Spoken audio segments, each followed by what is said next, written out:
ఎమ్మెల్యేని తంతానంటే కేసు లేదట.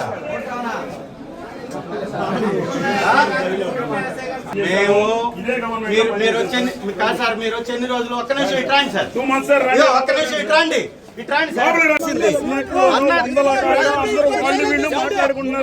అన్నారు కదా. నేను చెప్పేదేనండి, ఇదే పోలీస్ స్టేషన్ లో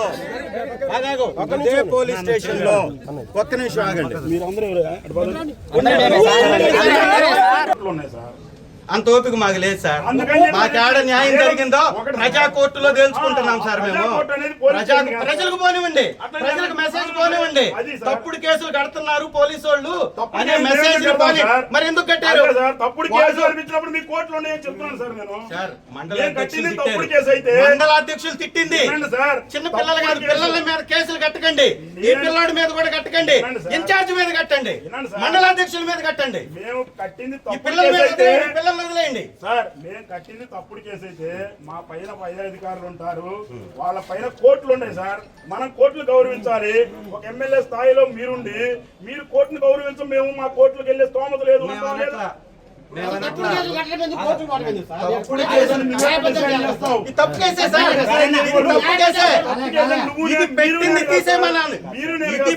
తీసేయమన్నాడంతే, ఇది పెట్టింది తీసేయమని ఆ పిల్లడు ఎదురు చెప్తే మాట్లాడారండి.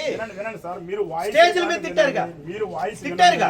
అతను ఏం మాట్లాడాడో వినండి, విన్న తర్వాత మీరు మాట్లాడండి సార్. నేను అడిగింది సూటిగా ఏమడిగానంటే, ట్విట్టర్ లో వేసినటువంటి పోస్ట్ కి మనోభావాలు దెబ్బతిని మీ దగ్గర ఒక తెలుగుదేశం వినండి తెలుగుదేశం నేనేం వెళ్ళను, నేను ఎవరి మీద కేట్టుకెళ్ళను. నేను చెప్పేదేనండి పుల్లాల చెరువులో నాకు సంబంధం లేదు కదా సార్. పుల్లాల చెరువులో దవడ బగలు కొట్టి ముసలారెడ్డి అనే అతన్ని ఒకటి సార్ నాకు సంబంధించి మాట్లాడండి. నవలకుంటలో మీ ప్రీవియస్ నాతో చెప్పమాకండి సార్, నాకు అనవసరం చెప్పాలి సార్. నేను తప్పు చేస్తే వాళ్ళకు ఒక న్యాయమా మాకు ఒక న్యాయమా?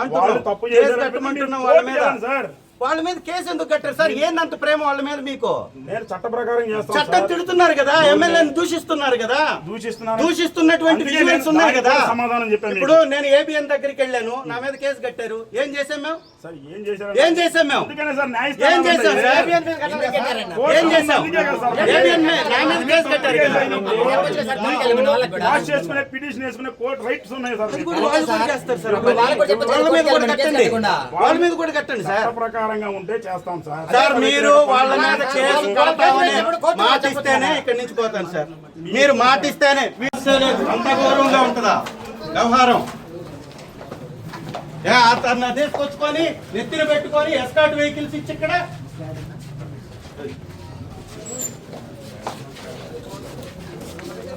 పాలెంలో ఎర్రి బుక్, దానికి ఎర్ర బుక్ అని పేరు పెట్టుకున్నారు.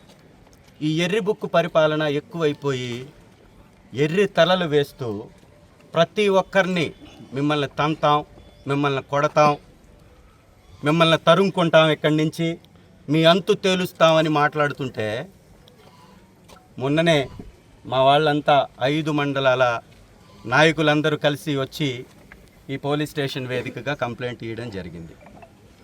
అయా ఎమ్మెల్యే గారిని తంతామంటున్నారు, వీపు చరుస్తామంటున్నారు, జోకర్ అంటున్నారు, ఫేక్ ఎమ్మెల్యే అంటున్నారు, తరుముకుంటామంటున్నారు, ఇక్కడి నుంచి తరిమేస్తామంటున్నారు, ఎమ్మెల్యే గారిని విచక్షణ లేకుండా మాట్లాడుతున్నారు. వారి మీద కంప్లైంట్ ఇస్తున్నామని మాట్లాడినటువంటి వీడియోలు, మాట్లాడినటువంటి పోస్టులు చేసినటువంటి పేపర్లు అన్నీ కలిసి వాళ్ళకి ఇవ్వడం జరిగింది. ఒకసారి ఆ పేపర్లు తీసుకురండి బాబు.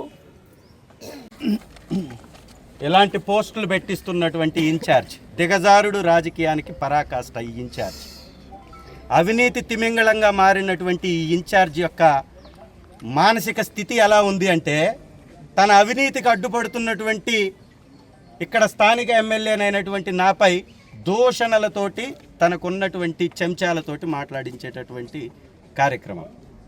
చిన్నపిల్లల్ని ఏమీ తెలియనటువంటి వాళ్ళని సోషల్ మీడియాలో వాళ్ళని ఎంకరేజ్ చేస్తూ వాళ్ళపై దవడ పగలగొట్టిన ఎమ్మెల్యే, దవడ పగలగొట్టిన తెలంగాణ పోలీసులు, బూతులు తిట్టి తన్నులు తిన్న ఎమ్మెల్యే, ఇగోండి కేసులు కట్టమని చెప్పాం. ఇక్కడ న్యాయం జరగకపోతే కోర్టుకు వెళ్ళమని వారు ఉచిత సలహా కూడా ఇచ్చారు. ఆ సలహాను కూడా పాటిస్తాం, ఎందుకంటే ఎస్ఐ కాబట్టి వారు ఇచ్చినటువంటి సలహాను కూడా తీసుకుంటాం. ఖచ్చితంగా కోర్టులకు వెళతాం. దీని మీద ట్విట్టర్లో నేను పోస్ట్ వేస్తే ఇక్కడ ఇదే పోలీస్ స్టేషన్లో కేసు కట్టారు నా మీద. ట్విట్టర్లో పోస్ట్ వేస్తే ఇక్కడ ఉన్నటువంటి ఒక అబ్బాయికి మనోభావం దెబ్బతిని ఆ అబ్బాయి వచ్చి ఇక్కడ కేసు కడితే ఆ కేసు ఎఫ్ఐఆర్ చేసి నాకు 41A నోటీస్ ఇచ్చారు. ట్విట్టర్లో వేస్తే మాత్రం కేసు లేదు. ఎమ్మెల్యే గారిని డైరెక్ట్గా పెడితే మాత్రం, గ్రూపుల్లో పోస్ట్ చేస్తే మాత్రం, గ్రూపుల్లో తంతామన్నా కానీ, ప్రెస్ మీట్లు పెట్టి తంతామన్నా కానీ కేసులు ఉండవు. ఎందుకంటారా ఎమ్మెల్యే గారిని? అది పద్ధతి కాదు కదా, మంచి పద్ధతి కాదు. మాకు గవర్నమెంట్ వస్తుంది, అప్పుడు మీకు ఖచ్చితంగా మీరు కేసులు ఎదుర్కోవాల్సి వస్తుందంటే మాత్రం కేసులు. ఇది ఇక్కడ ఉన్నటువంటి న్యాయం. ప్రజలందరూ గమనించాలి. వైఎస్ఆర్ కాంగ్రెస్ పార్టీ శ్రేణులకు కూడా ఇదే వేదికగా చెప్తున్నా, ఇలాంటి కేసులకు భయపడే ప్రసక్తే లేదు. ఇప్పటికి 10 ఉన్నాయి, ఇంకో 100 అవుతాయి. ఏదైనా అన్యాయం జరిగితే ఇక నుంచి రోడ్డుపై బైఠాయించడం తప్ప ప్రజాస్వామ్యబద్ధంగా నిరసన చేయడం తప్పేటట్టు లేదు అనేటటువంటి విషయాన్ని కూడా గమనించవలసిందిగా వారికి మనవి చేస్తూ, ఎస్పీ గారు కూడా దీని మీద దృష్టి పెట్టాలి. ఎమ్మెల్యే గారికి ఇక్కడ జరుగుతున్నటువంటి అవమానం పట్ల బాధ్యత లేకుండా పోలీసు వ్యవహరించడం అనేది పద్ధతి అయినటువంటి సంస్కృతి మంచిది కాదు. ఇది పద్ధతి లేనటువంటి సంస్కృతిగా మారిపోతుంది. దీన్ని కూడా మీరు సరిచేసుకోవాలని వారికి కూడా మనవి చేసుకుంటున్నాం. Thank you.